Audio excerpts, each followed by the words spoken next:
MCQ ரெசிபீஸில் இன்றைக்கி பார்க்க போகிற லஞ்ச் மெனு கொஞ்சம் வித்தியாசமாக க்ரீன் புலாவ், மட்டன் தொக்கு, அப்புறம் பாயில்டு எக்கு. வாங்க ரெசிபிக்கு போகலாம்.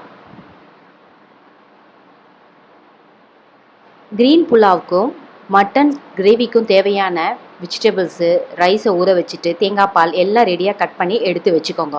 நிறைய பேர் என்ன கேட்குறது, எப்போ பார்த்தாலும் ரசம், தயிர் இந்த மாதிரி தான் சாப்பிட்ணுமான ஒரு சேஞ்சுக்கு இந்த மாதிரியே நம்ம சேர்த்துக்கலாம்.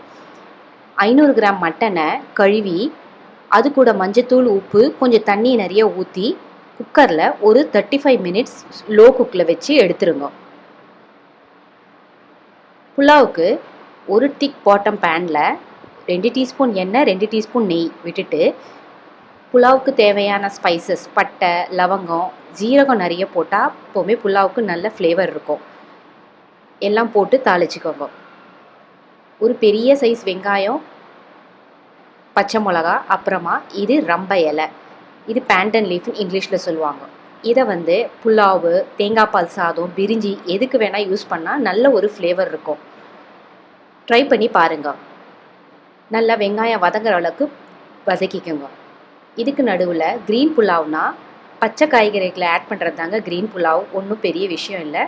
நான் கீரை, கேபேஜ், நூக்கல், பச்சை பட்டாணி, உங்ககிட்ட இருந்துச்சுன்னா கேப்சிகம், காலிஃப்ளவர் என்ன வேணால் நீங்கள் ஆட் பண்ணிக்கலாம். இதை எல்லாத்தையும் ஆட் பண்ணி நல்லா வதக்கிக்கிறேன்.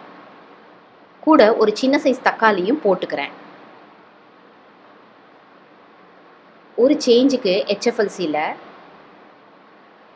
புலாவு, பிரியாணி இதெல்லாம் கூட சாப்பிட்லாம். பட் ரைஸோட குவான்டிட்டி ரொம்ப கம்மியாக இருக்கணும். சைட் டிஷ்ஷு, மீட்டு, முட்டை இந்த மாதிரி ஐட்டம்ஸ் கொஞ்சம் நிறையா எடுத்துக்கணும். இப்போது காய்கறி எல்லாம் வதங்குற அளவுக்கு லோ ஃப்ளேமில் குக் பண்ண விடுங்க. காய்கறி வெந்ததுக்கு அப்புறமா 1 டீஸ்பூன் இஞ்சி பூண்டு பேஸ்ட்டு, 1/2 ஸ்பூன் மிளகாய்த்தூள், பச்சை மிளகாய் காரம் இருக்கிறது அது போதுங்க. இது ஒரு கலருக்காக தான் மிளகாய்த்தூள் ஆட் பண்ணுறோம். இது நல்லா வதங்கினதுக்கு அப்புறமா நான் 1 கப்பு தேங்காய் பால் எடுத்து வச்சுருக்கேன். அதை ஆட் பண்ணிவிட்டு நான் 3/4 கப்பு பாஸ்மதி ரைஸ் எடுத்திருக்கேன். அதுக்கு 2.5 டம்ளர் தண்ணி ஊற்றிக்கிறேன் தேங்காய் பாலோடு சேர்த்து. இதை லோ ஃப்ளேமில் வச்சுட்டு நல்லா குக் பண்ண விடுங்க. தண்ணி நல்லா கொதித்த உடனேயே நான் 1 ஹவர் பாஸ்மதி ரைஸை கழுவி ஊற வச்சுருக்கேன். அதையும் இதோடு சேர்த்துக்கோங்க. நல்லா கொதிக்க விடுங்க லோ ஃப்ளேமில். தண்ணி எல்லாம் நல்லா அப்சர்வ் ஆகி சாதம் நல்லா மலர்ந்து வரும். அந்த ஸ்டேஜ் வரைக்கும் வெயிட் பண்ணுங்க.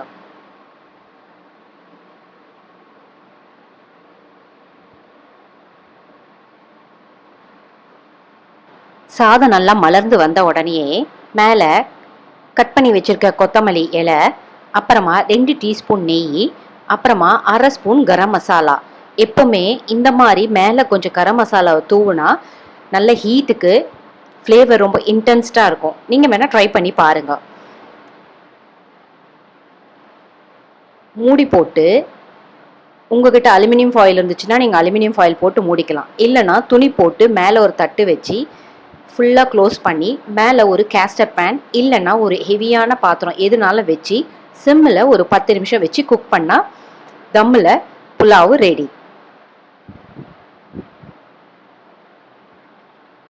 இப்போது மட்டனுக்கு நிறைய தண்ணி ஊற்றி வேக வச்சுருக்கேன். ஏன்னா மட்டன் கிரேவி பண்ணிவிட்டு அதில் இருக்க அந்த தண்ணியை எடுத்து நம்ம முட்டை கலக்கி இல்லைனா இட்லி தோசைக்கு கூட கரெக்டான சைட் டிஷ்ஷாக இருக்கும்.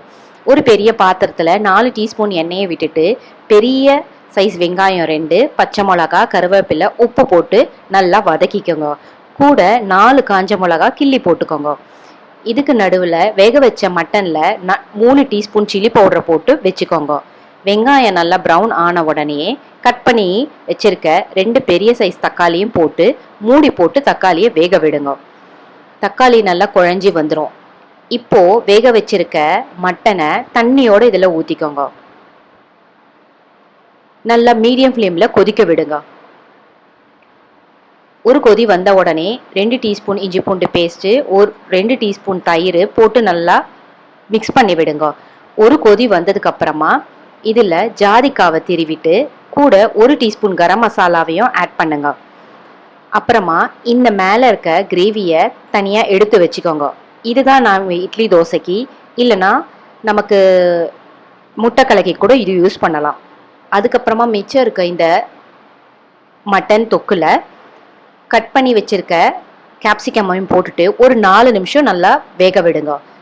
Mutton gravy ready.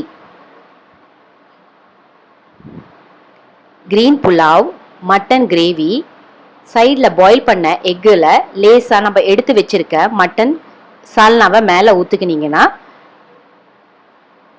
Lunch menu ready.